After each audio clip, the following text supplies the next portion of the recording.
Ani Yoonaas Daani'elidha. Waa'ee daldala kiraayiptookaarensii karaa P2Pdhaa teelegiraamii keenyatti fayyadamnee akkamittiin daldala gaggeessuu dandeenya.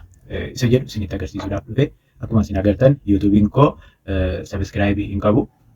Yuutuubii koo sabiskiraayib gochuudhaan guyyaa guyyaatti wantoota haarawaa asirratti gadhiifaman hordofan isiniin jechuu barbaada. Kanaaf egaa lammaffaa maalidha?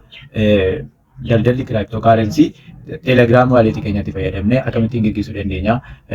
Kana qofa osoo hin taane kooyinoota binnee akkamittiin bu'aa irraa argachuu dandeenya.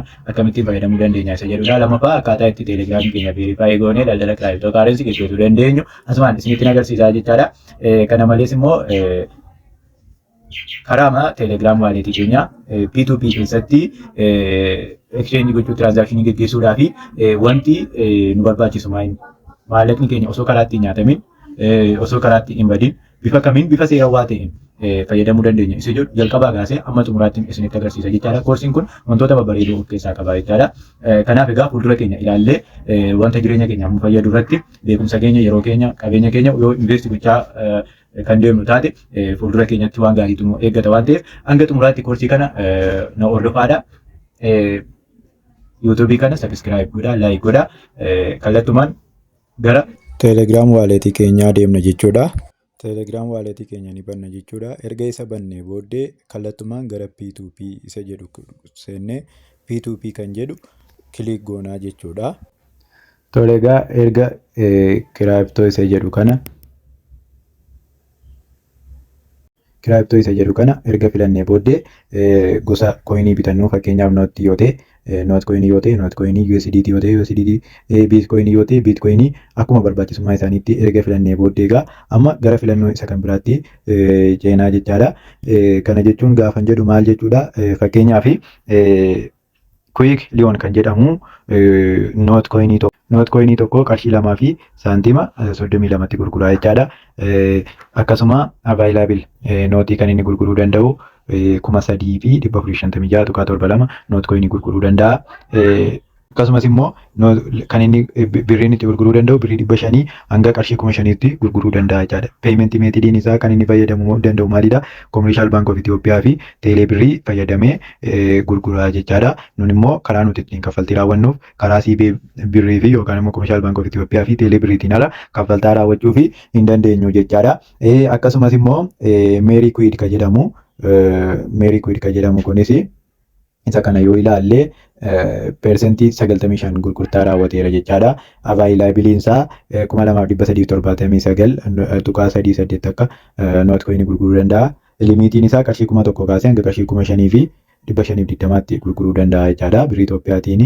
Akkasuma peeyimenti meetidiin isaa Koomershaal Baank of Itoophiyaa qofa fayyadamaa jechaadha. Akkasuma egaa isa kana yoo ilaaltan Kaalmi Leepaard kan jedhamu persentii 67 bittaa gurgurtaa gaggeesseera. Avaayilabiliin isaa 4,759 nootii gurguruu danda'a. Qarshiin itti gurguru immoo kan inni daangesse qarshii 2,000 hanga qarshii 11,000tti gurguruu danda'a jechaadha. Peeyimenti meetidiin isaa Teelee Birriidha jechaadha. Bifuma kanaan egaa nuti meetidii kamiin kaffaltaa raawwachuu dandeenya? Isa kamtu aktiiviidha jennee peeyimenti meetidii keenya ilaalannee maal gochuu dandeenya jechaadha. Isa sana irratti hundoofnee irraa bituu dandeenya jechaadha. Erga kana hundumaa ilaallee booddee egaa amma immoo yeroo gurgurtaa gaggeessinu akkamittiin gurgurtaa gaggeessuu dandeenya isa jedhu isinitti agarsiisaa jechaadha. Inni kun bituudha. Inni kun immoo amma kan isinitti agarsiisu immoo gurguruudhaaf kooyinii walitti sassaabbanne yookaan immoo kooyinii binne akkam goone gurgurachuu dandeenya isa jedhuuf.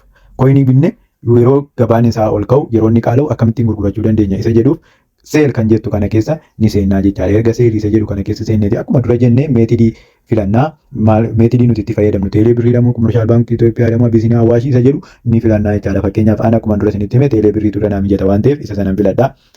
Sana booddee veerifikeeshinii veerifaayid ta'eera waan ta'eef isa kanan filadha. Kaarensiin kiyya ATPdhaan gurguraa yoon fedhe immoo USDT yookaan immoo doolaara Ameerikaatiin gurguruu nan danda'a. Isa kana keessa seenee jijjiiruu nan danda'a jechaadha. Inni kan biraan noot kooyiniidha moo toon kooyiniidha moo kanatti gurguruu barbaadde sun maalidha? Kooyiniin ati of harkaa qabdu kanatti gabaadhaaf dhiyeessitu maalidha? Isa kana filannoo kee as gubbaarratti ni dhiyeessita jechaadha. Erga kana hundumaa dhiyeessite booddee maalidha egaa namichi Quid Poinex jedhamu kuni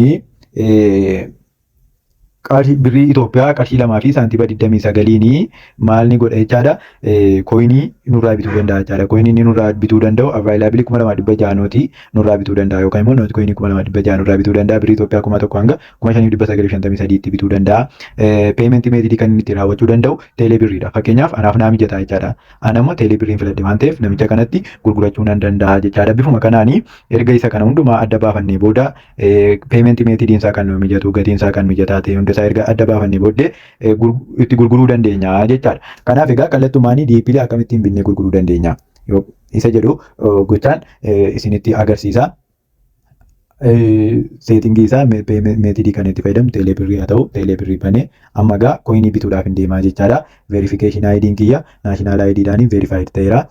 Akkasuma kanan ittiin bitu ATB'dhaan filannoo kiyya taasifadheera. Akkasumas immoo koinii ani bituu barbaadu noot koinii filannoo kiyya taasifadheera. Erga kanaa booddee kallattumaan maaliin godhaa gatiin isaa gadi bu'aa kan ta'e filadhee nan bitaa jechaadha. Namichi Kaalmii Leeyopaard jedhamu kun qarshii 2 fi saantiima 32 noot koinii tokko ni gurgura. Gatiin kan inni itti gurgurus immoo yookaan immoo payment methodiin isaas immoo teelee birriidha. Anis immoo kallattii sanaanii kaffaltaa raawwachuuf nan danda'a.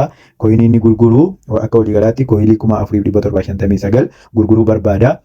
Qarshii inni itti gurguruu barbaadu immoo qarshii 2000 kaasee hanga 11,000tti gurguruu barbaada waan ta'eef isa kana filannoo kiyya taasifadheen baay'ee kan jedhu kana niin tuqaa jechaadha. Si'a takka kiliik godhaa jechaadha.